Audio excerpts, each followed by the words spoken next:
दोस्तों, आज हम जिस फिल्म के बारे में बात करने वाले हैं उसका नाम है डियस ईरा। ये एक मलयालम हॉरर फिल्म है। आज की वीडियो में हम इस फिल्म की कहानी के साथ साथ इसकी एंडिंग पर भी बात करने वाले हैं। तो वीडियो शुरू करने से पहले मेरी आप सबसे रिक्वेस्ट है कि अगर आपको ये वीडियो पसंद आए तो लाइक ज़रूर करें और चैनल को सब्सक्राइब भी करें। फिल्म की शुरुआत में एक कोट आता है जो कि दर्द और खौफ से भरा हुआ है। ये कोट मिडेवल लैटिन हेमन डियस ईरा से लिया गया है, जो क़यामत के दिन को एक्सप्लेन करता है। इसका मतलब है कि वो दिन बहुत दुख और दर्द से भरा हुआ होगा, जिस दिन सारे मुर्दे उठ खड़े होंगे। एक संजीदा आवाज़ या ट्रम्पेट सबको बुलाएगी ताकि उनके पूरे पास्ट का हिसाब लिया जा सके। ये कोट फिल्म के टाइटल से डायरेक्टली लिंक्ड है, जिस पर आगे जाकर डिटेल में बात होती है। फिलहाल हमें बताया जाता है कि फिल्म की कहानी ट्रू इवेंट से इंस्पायर्ड है। पहले सीन में हम मधुसूदन से मिलते हैं, जो एक कॉन्ट्रैक्टर है। मधु के सामने चाय का कप गिरता है और उसके एक्सप्रेशन अचानक बदल जाते हैं, जैसे उसे पहले से ही महसूस हो रहा हो कि कुछ बुरा होने वाला है। फिर अचानक उसे एक कॉल आती है और वो फ़ौरन अपने घर के आसपास पहुंचता है जहां भीड़ लगी होती है। पुलिस एक कुएं से एक औरत की लाश निकाल रही होती है। ये लाश कानी नाम की लड़की की होती है। कानी के घर वाले भी वहीं मौजूद होते हैं और बहुत उदास और दुखी होते हैं। मधु उनका पड़ोसी होता है और इस वाक़ये से वो भी बहुत शॉक्ड होता है। दूसरी तरफ हम रोहान से मिलते हैं, जो एक इंडो अमेरिकन आर्किटेक्ट है और काफ़ी अमीर भी है। वो अपने केरला वाले लग्जरियस घर में पार्टी कर रहा होता है। घर में उसके दोस्त मौजूद होते हैं और वो एक लड़की के साथ इंटीमेट होता है। तभी उसका एक दोस्त उसे बताता है कि उसके कॉलेज की एक क्लासमेट कानी की डेथ हो गई है। ये सुनकर रोहान थोड़ा डिस्टर्ब होता है, क्योंकि कुछ मंथ पहले रोहान और कानी के बीच में भी काइंड ऑफ रिलेशन था, जिसे रोहान ने खुद एंड कर दिया था और ब्रेकअप कर लिया था। रोहान के फ़ोन में अभी भी कानी की फ़ोटोज़ और अनरीड मैसेजेस होते हैं। अगले दिन रोहान और उसका दोस्त कानी के घर जाते हैं, जहां वो मधु से मिलते हैं। फिर कानी के पेरेंट्स और रिलेटिव से भी बात होती है। रोहान घर में काम करने वाली बाई इल्सिमा से भी मिलता है। घूमते हुए रोहान कानी के रूम में चला जाता है, जहां उसे कानी की एक रेड हेयर क्लिप मिलती है, जो वो मेमोरी के तौर पर उठा लेता है। छत पर रोहान कानी के भाई किरण से भी मिलता है। किरण अपनी बहन की डेथ को अभी तक एक्सेप्ट नहीं कर पाता और डिनायल फेज में होता है। रात को रोहान अपने घर में अजीब चीज़ें महसूस करता है। कभी लगता है जैसे बालकनी में कोई मौजूद हो, कभी दरवाज़ा खुद ब खुद खुल जाता है। अगली रात उसे महसूस होता है कि कोई उसके बालों पर हाथ फेर रहा है। बेड पर एक जगह धंसी हुई लगती है, जैसे कि कोई वहाँ बैठा हो। फिर उसे कानी का भूतिया चेहरा दिखाई देता है। रोहान को लगता है कि शायद कानी की रूह ही उसे हॉन्ट कर रही है, क्योंकि रोहान ने उसे इग्नोर किया था। रोहान अमेरिका जाने का सोचता है, लेकिन किसी वजह से टिकट्स बुक नहीं करता। अगली रात एक इनविजिबल फोर्स उसे ज़मीन पर घसीटती है। उसका गला दबाया जाता है और उसके हाथ पर दांत के निशान बन जाते हैं। रोहान सीढ़ियों से गिरकर बेहोश हो जाता है। सुबह गार्ड्स और मेड उसे उठाते हैं और उसके चेहरे पर इंजरीज होती हैं। उसके फादर को कॉल की जा चुकी होती है, जो रोहान के काम को लेकर वार्निंग देते हैं।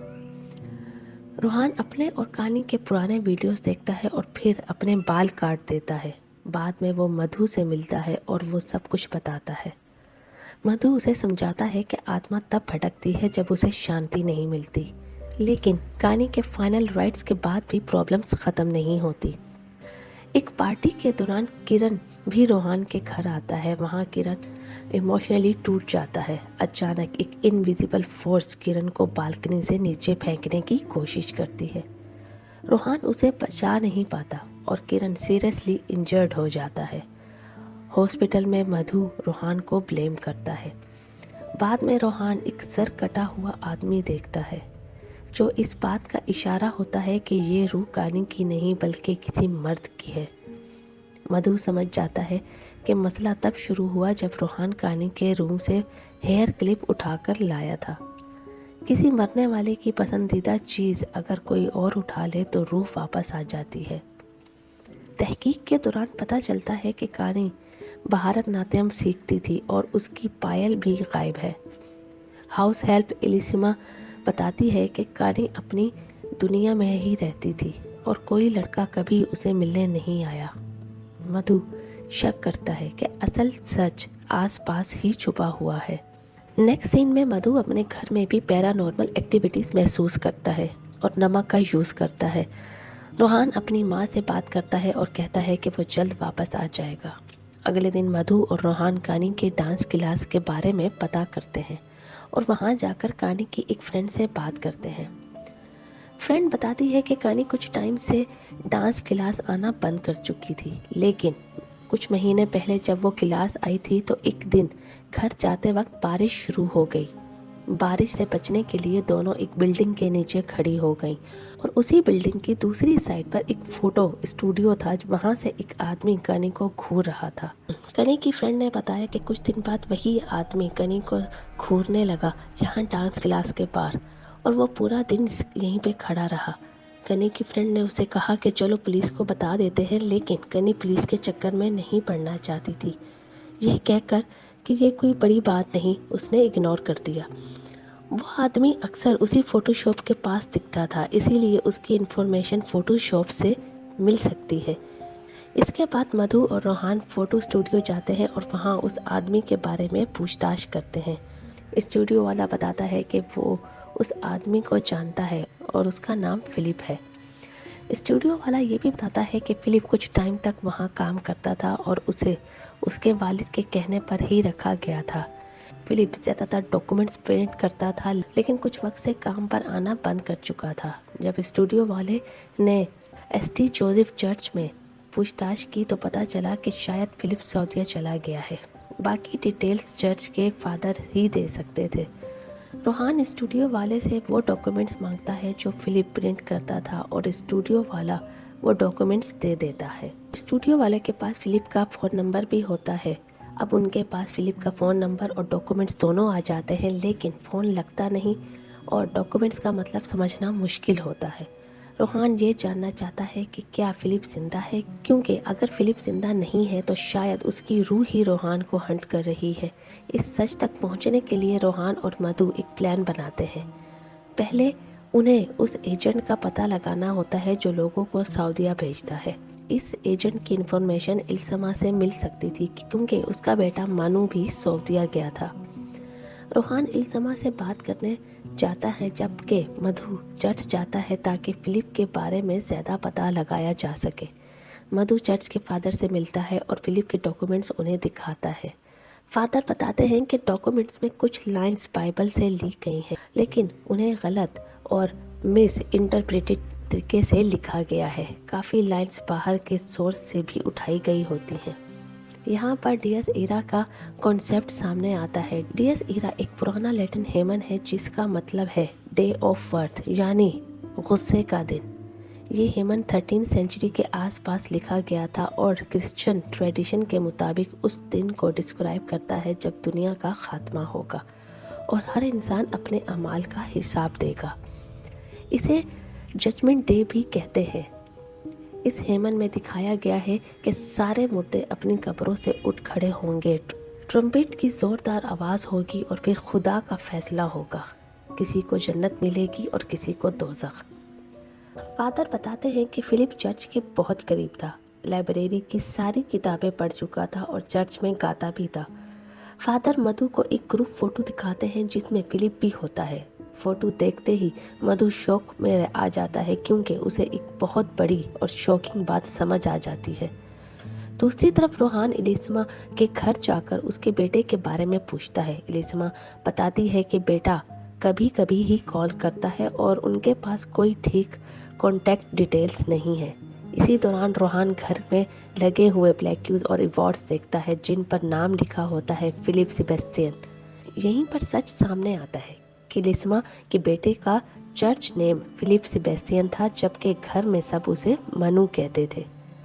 रोहान घर के अंदर एक कमरे में जाता है जहां उसे मनु यानी फिलिप की सड़ी गली लाश बिस्तर पर पड़ी हुई मिलती है। इलिस्मा अपने बेटे की लाश को घर में ही छुपा कर रखती है और सबको बताती है कि वो सऊदीया में है। लाश के पाँव में कनी के एंकलेट्स लगे होते हैं। कमरे में कैंसर से रिलेटेड डॉक्यूमेंट्स और डीएस ईरा के नोट्स भी पड़े होते हैं। इलिस्मा रोहान पर पीछे से हमला करके उसे बेहोश कर देती है। जब रोहान को होश आता है तो इलिस्मा अपने बेटे की कहानी बताती है। फिलिप कनी से बहुत ऑब्सेस्ड था, लेकिन कभी अपना प्यार जाहिर नहीं कर सका क्योंकि वो कैंसर का मरीज था और किसी भी वक्त मर सकता था। उसकी माँ ने उसकी रूह को दुनिया से बांध कर रखने के लिए कनी का सामान चुरा कर उसके कमरे में रखना शुरू कर दिया। जब कनी मर गई और रोहान उसका हेयर क्लिप उठा कर ले गया तो फिलिप की रूह गुस्सा हो गई और रोहान को टारगेट करने लगी। आखिरकार मधु और रोहान मिलकर फिलिप के एंकलेट्स वाले पाँव काट कर आग में जला देते हैं। रूह आज़ाद हो जाती है और घर में आग लग जाती है। रोहान, मधु और इलिस्मा दोनों को बचा लेता है। फिल्म के एंड में मधु को एक नया मकसद मिलता है, लोगों की मदद करना। रोहान अमेरिका जाने वाला होता है, लेकिन आखिरी रात फिर उसे अपने बेड पर किसी की मौजूदगी महसूस होती है। बेड पर कनी की रेड हेयर क्लिप पड़ी होती है और जैसे ही चादर उठती है एक लड़की की आवाज़ सुनाई देती है। इसी पर फिल्म ख़त्म हो जाती है। तो गाइस, एंडिंग ओपन है। शायद कनी की रूह, शायद रोहान का गिल्ट, या शायद कोई और अटैचमेंट। फिल्म एक हॉरर यूनिवर्स का हिस्सा है जो ब्रह्मयुगम और भूता कलाम से कनेक्टेड है। डीएस ईरा का कॉन्सेप्ट ही इस पूरी कहानी की बुनियाद है कि जो मर जाते हैं उन्हें अपने पास्ट का सामना करना ही पड़ता है। तो गाइस, उम्मीद करती हूँ कि आपको आज की ये फिल्म की एक्सप्लेनेशन पसंद आएगी।